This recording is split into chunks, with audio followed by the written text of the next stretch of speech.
Welcome to TXOGA Talks, where energy meets insight.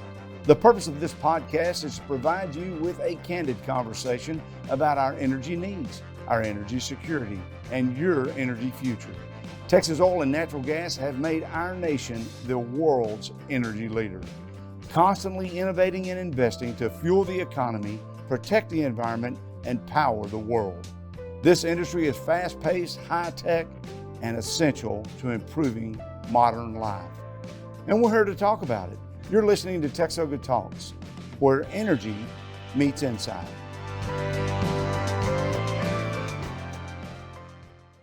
Welcome back to another edition of TXOGA Talks. I'm Todd Staples with the Texas Oil and Gas Association, and our whole purpose of TXOGA Talks is to bring forth to you the important issues affecting oil and gas, which continues to be the backbone of the Texas economy. We at TXOGA represent the companies that are producing 80 to 90% of our state's crude oil and natural gas. They're responsible for the miles of pipelines that moves product all across our state, across our nation, and sends it out to the world through our port system, our refineries, our LNG facilities, our service companies. And so we have a really good insight based on our member companies' involvement of what it takes to make oil and gas continue to make America energy secure. I'm really excited today because we have two guests with us who haven't been on our show before, but they are involved very deeply in the regulatory and legislative and judicial framework that shapes the whole infrastructure of doing business in oil and gas in Texas. We have Tulsi Oberbeck and Cory Pomeroy. Cory is the Vice President and General Counsel at TXOGA. Cory, you've been here at TXOGA how long? 13 years. About 13 short years or long years? They've been a little bit of both, actually. You know? I bet they have. You've been involved, Cory, in some of the big legal battles, really, and legislative battles, House Bill 40 that define the right to continue to produce minerals in Texas when some cities were trying to take that away. You worked at the state capitol before you came to TXOGA, and you were part of a private practice as well, I think. That's right, and it's actually been a great 13 years here. This organization does some of the best work, whether it's legislative, whether it's judicial, whether it's communications, and I think around the state that industry participants, the company personnel look to us to provide leadership, to provide opportunities to engage in industry matters that maybe they don't have the opportunity to do within their own companies, but this organization provides an outlet to really move the ball on some very important issues. Yeah, it kind of brings the industry together and gives a venue to have a candid conversation about what the needs are to keep a pro-oil and gas, pro-energy environment in Texas. And one of the things that attracted me to TXOGA was the fact that we get to work with some of the brightest minds really in the world. These are subject matter experts from these member companies in the different industry sectors that I mentioned that come together and discuss these issues, and then our legislative leaders here take these issues and work with people at the Capitol, work with our companies. Tulsi Oberbeck is Vice President of Government and Regulatory Affairs here. Tulsi, how long have you been at TXOGA now? I've been here about 6 years. Yeah, good. It's been a wonderful place to work so far, and like you said, I've really enjoyed getting to know our member companies and getting to know their experts within the company. That's what makes this organization very unique. And the background of Tulsi and Cory both really add value to our member companies. Tulsi was at the Water Development Board, I think, right? How long were you there? I was there for 4 years, and then previously I was in the Senate for another 10 years before that. So a lot of different capital experience. That's great. Well, it's this type of experience that is working cohesively together to make certain that oil and gas can continue to meet the needs of Texans and Americans and our allies across the globe, not only today, but in the future as well. Now, our last episode at TXOGA Talks, we were fortunate to have the former Speaker of the House, Dennis Bonnen, and we took a big picture look at what the 89th legislature did to address the needs of Texans. And today with Tulsi and Cory, we're going to really drill down, pun intended, drill down on the issues that are necessary for oil and gas continue to fulfill the responsibilities that they have to mineral owners to develop those assets and to their shareholders and to meet the energy needs that we have. So I'm excited. We've got several things that you guys actually really worked on for 2 years leading up to the legislative session. And we're so grateful to our legislators, our representatives and senators who took these issues on and pushed them through the legislature. So, Tulsi, I think probably what we might want to start with today is something that the legislature is really focused on. And in fact, I just attended a hearing that went to midnight about water and movement of water, where it's going to come from. This affects every person in Texas. But the oil and gas industry, Tulsi, was really focused on produced water. Why is produced water such a big issue for our member companies and for Texas? You know, when you're developing oil and gas, one of the biggest issues that is facing our industry is what we do with produced water. And for every barrel of oil you are producing out in the Permian, at least 6 times as much produced water is being produced at the same time. And so what do you do with all that? That is just a vast volume of water. And historically, the industry has treated it as a waste. And now with the droughts and the attention for water around the state, the legislature and industry has really focused on how do you convert this from a waste to a resource. And so that's what we focused on this session was not only can we just not keep disposing of it at the rates that we're disposing of it, but let's also use this for something beneficial for the state. And the reason why it is such a big deal, I'm going to do my Aggie math here real quickly, but I'm going to make it simple. In Texas, we produce over 5 million barrels of oil per day, right?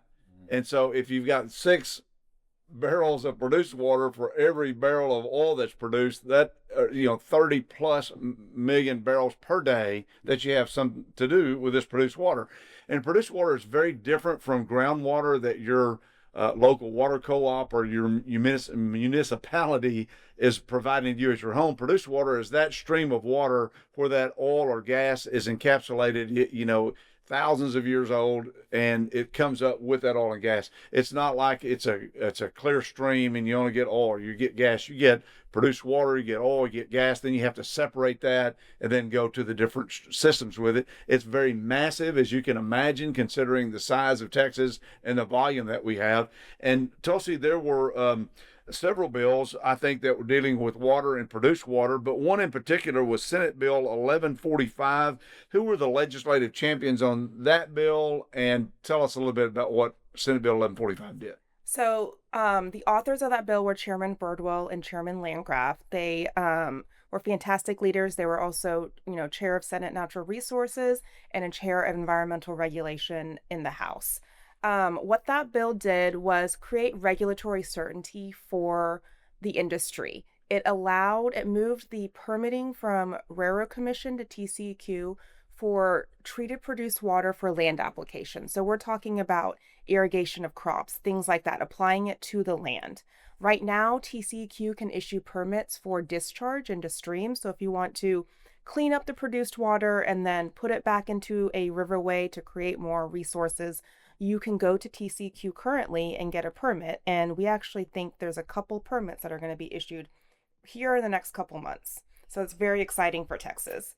That really is. And when you consider the water needs that we have in the state, being able to put this water to beneficial use is a game changer. And really, when you consider the volumes that we're talking about and doing. Now, Tulsi, some people listening may be thinking, you're going to take produced water and you're going to apply it to crops. Is that dangerous? Is that something we need to be worried about in terms of impact to eventually human health or animal health? That's a great question, Todd. There has been a lot of research and science that has gone into this. There are pilot projects that have been happening for decades now. There are other states that are already doing this. For example, California is already applying this for certain crops. Wait a minute. California is ahead of Texas? I know. I hate to admit that, but I think we can get there. Good. Well, and I think about TCEQ, Cory. They're an enormous regulatory body. They issue permits every day for discharge of some type of produced water in Texas, right? That's right. They issue permits every day for some type of water. That's right. And so, a couple years ago, if I think it was 4 years ago, the legislature created a program to allow TCQ to begin to develop a program to permit the discharge of produced water. And so those applications have a couple applications have been filed at TCQ, and we understand that TCQ will be issuing a draft permit on produced water discharge this next month, actually. And they do that on municipal water. I mean, all the water in the cities all across Texas, 30 million Texans, they're monitoring those programs. They have the best science available to do that, and they're just taking that existing regulatory system and applying it. And Tulsi, I think that's pretty good for taxpayers because it's efficient when you've got an entity that's already equipped to do that. The Railroad Commission does a fantastic job, and they have a plethora of responsibilities, but putting this at TCQ just seems to make sense from an efficiency standpoint. Absolutely. They are the water quality experts of the state, and they have the scientists available. They've been doing this for other industries as well as municipal. And so they are really truly the expert, and it will it'll create a lot of efficiencies within the state to be able to combine all of that permitting into one program. You'll be able to vote on a constitutional amendment this November the 4th that the legislature is recommending that about $1 billion a year be set aside and go toward water projects. And this just shows you just the real need that we have. Tulsi's work as a water development board, I think the water forecast is that we're just not simply going to have the water we need. So having this produced water, developing other sources of water is going to be huge to meet the needs of a growing state. Now, Cory, there's always, as our general counsel, we appreciate you. There are some attorneys out there that are generating business just for looking for trouble from time to time. And you worked with some great representatives and senators and some other stakeholders in a supporting role on House Bill 49 that dealt with a legal framework about managing produced water. Tell us who were the legislative champions in that space, and tell us a little bit about House Bill 49 and what it did. You bet. House Bill 49 was authored by Representative Drew Darby. He's the chairman of the Energy Resources Committee, as well as sponsored by Senator Charles Perry, who's chair of the Senate Ag and Water Committee. And along with the Texas Civil Justice League, TXOGA helped to move this bill along, which provides that basically a person that is treating produced water and putting it to a beneficial use is not going to be liable in tort for the consequences of that treatment and use downstream. And so, taken together with 1145, which we just talked about, this session, I think, provided kind of the culmination of legislative focus on what are we going to do about alternative uses of produced water. Going back about 10 years or so, started to nibble at the edges of this with regard to a statute that said, well, if you take the drill cuttings out of the production stream, what can you do with that? People had the idea we can use it for the road. And so the legislature created a framework to provide some liability protection for putting that stream to a different use. And so as we've gone over the years, intense focus on alternative management of produced water in this session really provided a lot of good public policy and law to incentivize operators to start doing something differently with produced water than pumping it underground. So HB 49 is, I think, a good bill that limits the ability for, frankly, way disconnected actors consumers of water to go back way upstream and allege that the water that they were impacted by or drank or used was produced water, and therefore they've got some sort of consequence from it. And so this bill recognizes that there's a good public policy to doing something differently. And the thing that stuck out to me, Cory, was that if someone does something knowingly, intentionally, that isn't good for the public, then they can still be held accountable, right? This is just to not allow a gotcha situation to occur. Yes, that's right. You got to be able to show that you have complied with the permits, with the Right. regulatory structure.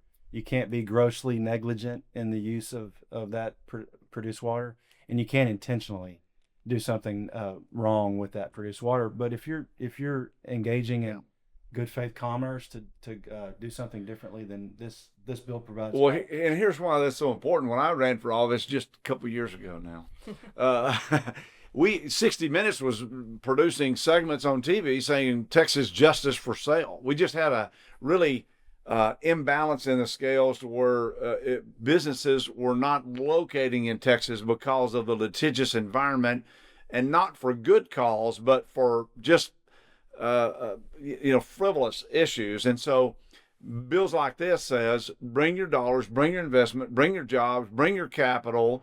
You've got to be accountable for what you do, and we're going to watch you and make certain that you are accountable. But we want you to have the confidence that you're not going to be sidelined by people just trying to trip you up. And I remember, and we need to move on to some other topics, but I remember, Tulsi, both you and Cory and others were working with landowner groups, listening to concerns that were raised about the bill, offering suggested language. And that's kind of the way the legislative process works, is listening to stakeholders, finding the best solution. And Governor Abbott signed these bills because the groups came together on what was good for Texas. I think that's an important thing to think about. So we've talked a little bit about produced water here this morning and the ways that are being done to advance that to the benefit of all Texans. An issue that you may have read a little bit about in the paper over the last few years is something that Tulsi has taken on for us at TXOGA and our member companies, and that's the issue of well plugging. Tulsi, inactive wells or abandoned wells, orphan wells, there's a lot of different nomenclature out there. Kind of define for our readers, our listeners here this morning rather, the difference between an orphan well and an inactive well. Absolutely. An inactive well is a well that has not been producing for over a year, so no oil and gas has been produced from it for over a year, but it is still owned by a company that is in good standing with the Railroad Commission. An orphan well is a well that was left by an operator. The operator went out of business, is no longer there to take care of that well, either to produce it or to plug it or convert it to something else. And so there are a lot of inactive wells in the state, but just because you have a well inactive does not mean it's bad. There's a lot of reasons you could keep a well inactive. But when we talk about the issues with wells and abandoned wells that we hear a lot in the newspaper and on the news, we're talking about orphan wells. There's a lot of inactive wells in the state, but not all of them are orphaned wells. That's a good distinction to know about. An inactive well is still owned by a company. The company, for various reasons, there might be maintenance issues, there may be economic reasons that they would take a well on an inactive status. But it's still owned by that company and they're responsible for it. And do they have to file permits annually and keep up with that with the Railroad Commission? They do. They have to. If you have a well inactive, you have to every year go to the Railroad Commission and tell them it's inactive, tell them that you're maintaining it. Also, if there's different, every few years, there's different sort of stipulations on what you need to do by Railroad Commission to maintain that well, because as we know, as infrastructure gets older, it needs more maintenance, just like your house or your car, anything. Wells are the same way. And so the longer the well is inactive or even producing, you've got to do certain things to maintain that well. That was great information, Tulsi. I want the listeners, I keep wanting to say readers today. I'm thinking about cheaters is what I need to see my notes here from time to time. But I want the listeners to think about some numbers, and I want to know how many wells industry plugs each year and how many wells the state of Texas plugs through the Railroad Commission's plugging program. So total, the industry and the commission are plugging anywhere from 9,000 to 10,000 wells a year. Okay. Industry is plugging about 8,000 to 9,000, and the commission is plugging a little over 1,000. So both industry and the commission are doing a great job plugging a lot of wells with the resources they have. So when the media talks about the state plugging wells, we don't often hear that industry's plugging 85 to 90% of all wells each year that gets plugged. And that costs a lot of money. It does. Roughly how much does the state spend on plugging wells? They spend a little over $100 million a year on plugging wells. Wow, that's $100 million is a lot of money. Cory, is that taxpayer money or does industry pay for that? The legislature appropriates money, a small amount of money from the corpus of what the state raises from industry and fees and taxes. They take a small amount of that and appropriate it for this purpose. So, for instance, last year, this industry paid over $27 billion in state and local taxes and state royalties. And so 27 billion is a whole lot more than 100 million. So in essence, industry is paying for it. Fees that are paid to the Railroad Commission, there are bonds that are triggered if somebody goes out of business, that goes into those funds, plus the billions of dollars that we pay. And so while this is an important issue and these dollars could be used to funding schools and roads, industry is paying for this. Now, in order to reduce the number of orphan wells, Tulsi, because even though the Railroad Commission does a great job of plugging them every year, we really aren't declining in the number of orphan wells or wells that leave that inactive status and become orphaned. And so I know you work with some really good companies. You're responsive to the legislature's inquiries and wanting to have results. And so you worked on a couple of bills that should help go toward reducing this number of orphan wells. And let's start with the easiest one first, I think, was Senate Bill 1146. Tell us about who the authors were on that and what 1146 did. Absolutely. So the bill author was Chairman Birdwell and Chairman Darby in the House. And this bill really dealt with voluntary plugging. Even though industry is plugging the vast majority of the wells here in the state, they want to do more. And oftentimes during their operations, whether they're drilling a disposal well or drilling a well to produce oil and gas, they come upon an orphan well, and that affects their production. You don't want to drill a new well when there could be something that is of a concern nearby. That could be something that, could come out of that well. You want to make sure that that orphan well is secure. So if it's on your lease, this bill would allow you to go ahead and plug it according to Railroad Commission rules and with Railroad Commission permission first. Also, the bill would allow for you to donate, an operator to donate money to Railroad Commission to plug that well. So we're really thinking of this as a tool to get some more orphan wells plugged, especially in areas of high production, high activity, where they're more vulnerable than a place where there isn't a lot of activity happening to begin with. So this was a proactive effort on industry's behalf, and it's kind of a safety issue is the way I understand you're saying this. Of the 8,000 orphan wells that the Railroad Commission has in inventory, are there prioritizations of those wells on because they're plugging 1,000 to 1,500 a year? They don't just pick and choose. They look at certain factors on priority. Absolutely. They will always plug the ones that are the most risk to either the environment or safety or to people first. So if you are an operator and you're going to go develop a new field and you've planned several wells in this field and you come across an orphan well, you may go to the Railroad Commission and say, hey, this is an orphan well. It's going to interfere with our production and this landowner, mineral owner's activities and the ability to recoup their minerals. So you need to plug that well. The Railroad Commission saying, look, we've got other priorities. And so industry saying, that's fine. We will bear that cost. It's not even our well, which is also an issue because it's not their legal responsibility, right, Cory? Yeah, that's another key component of the bill is that under prior law, they would have had to take ownership of that well. All liability issues related to it. And that kind of survive as long as that company is a going concern, that survives. And that's really unfair to them because they have nothing to do with it except it's in their neighborhood all of a sudden. Yeah. And so this is a great outcome that we think is important. It's not going to be a huge issue in terms of reducing the number of wells, but it's a big issue of having the right policy in place to allow oil and gas continue to do the great things that it does for all Texans, whether you live in the middle of the oil patch or not. It's another tool in the toolbox to help solve this problem. And speaking of tools, there was also another one that was a little bit more interest in that if you're an oil and gas operator, if you're a service company, if you're a landowner,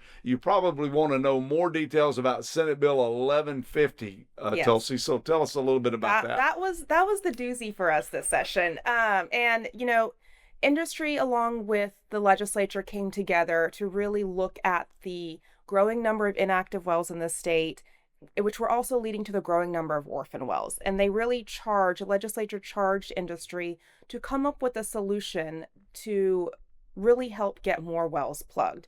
And so we spent several years talking to the legislature, talking amongst industry to figure out what that solution was. And what we ended up coming up with was, currently you can have an inactive well on your books for eternity, essentially. It's kind of a loophole. I don't know if there are loopholes, but there's a system that would allow a company just to never have to plug that well for a variety of reasons, and they're very legitimate reasons. Absolutely. Yeah. Just because you have an inactive well for a year or 5 years does not mean it needs to be plugged right away. Right. But at some point, that well goes from being an asset to a liability. And so what is that sweet spot? That's what we really tried to look at. Mm-hmm. And so this bill, Senate Bill 1150 by Senator Middleton and Representative Guerin, gave him a little promotion there.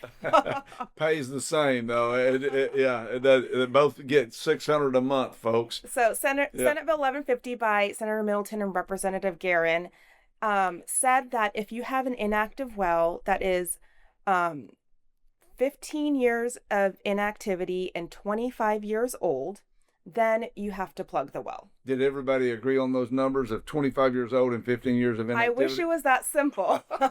It took us a while to come up with that number because we really, in Texas, and this is something that we really pride ourselves on, it's not one size fits all. Right. We have big operators, we have small operators, we have independents, we have publics, we have, and everyone plays an important role in producing oil and gas and providing, funding to the state. And so we want to make sure that all points of view and all businesses were really taken into account.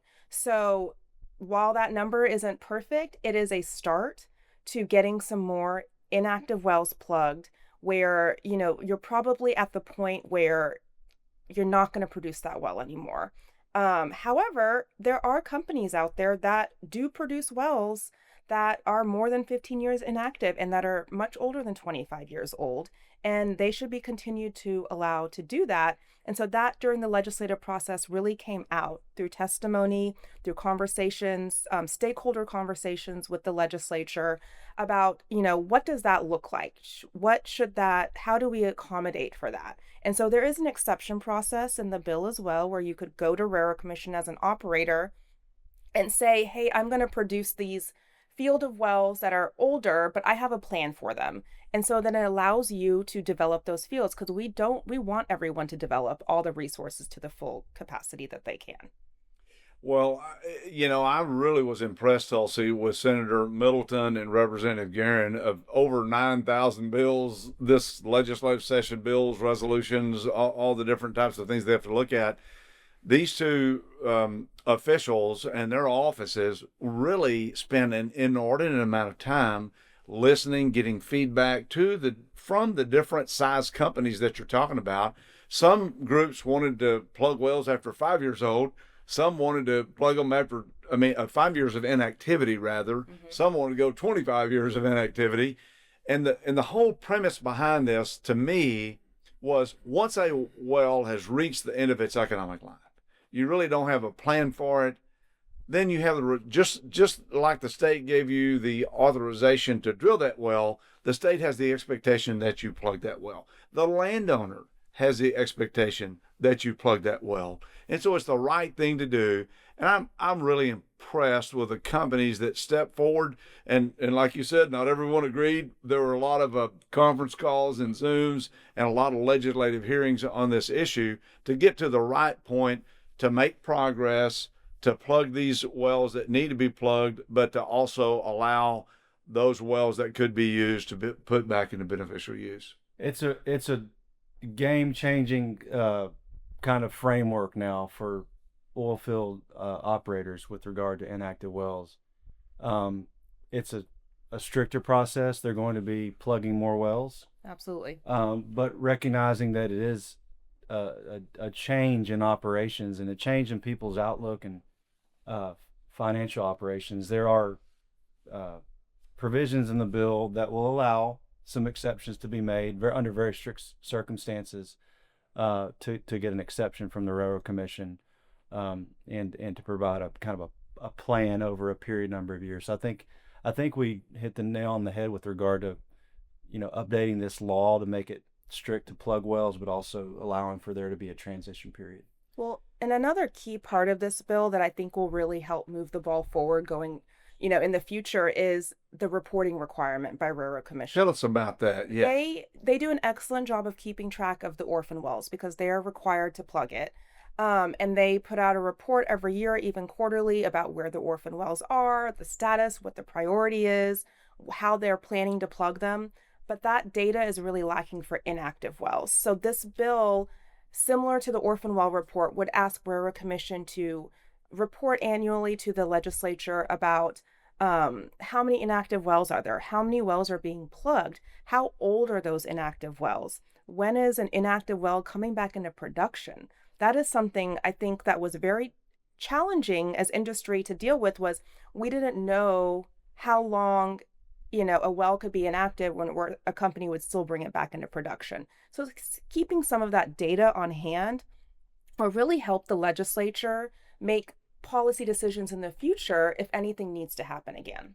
Having those data points are always good, right? If you get data, you can make rational decisions about what the needs are. And Tulsi, when I read the newspaper, listen to the news, watch TV, I hear different numbers people just throw numbers out there without context a lot of times.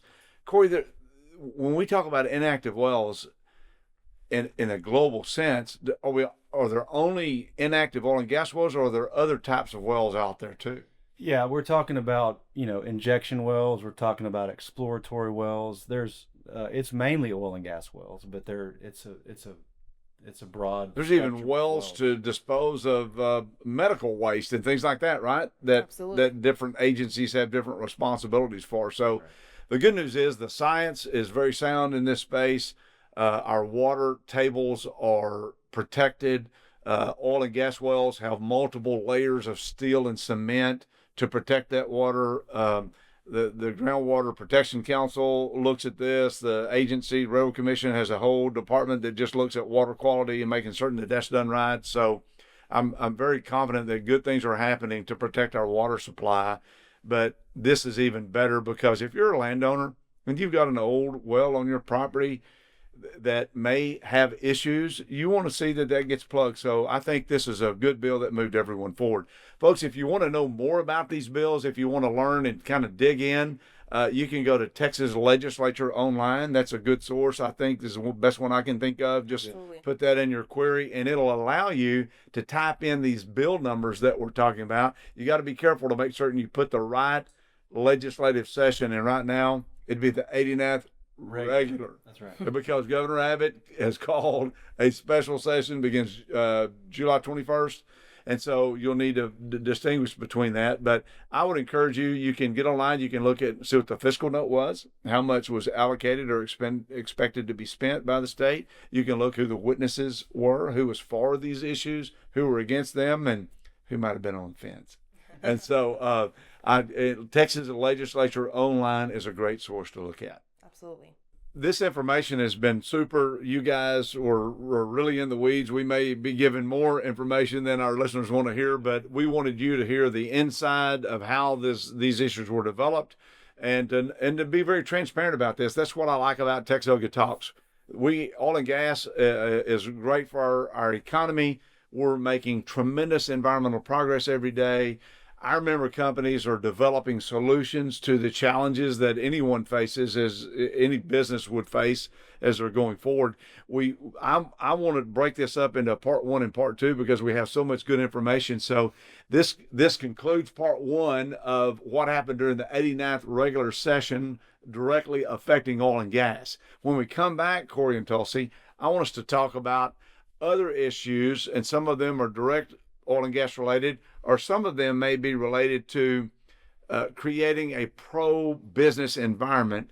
And so some of the things that oilfield theft was big, right? Absolutely. That's one of them. I'm also thinking about Texas business courts. We can talk briefly about.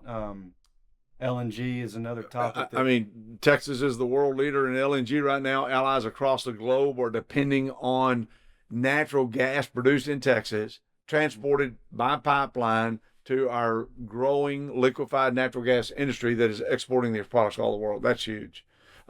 So stay with us for part 2. We're going to wrap up part 1. Thank you for joining us for another edition of TXOGA Talks, where energy meets insight. The views expressed on this podcast are not intended and should not be construed to be the views of any particular TXOGA member or company. The purpose of this podcast is to engage in candid conversations about energy needs, energy security, and the future of energy.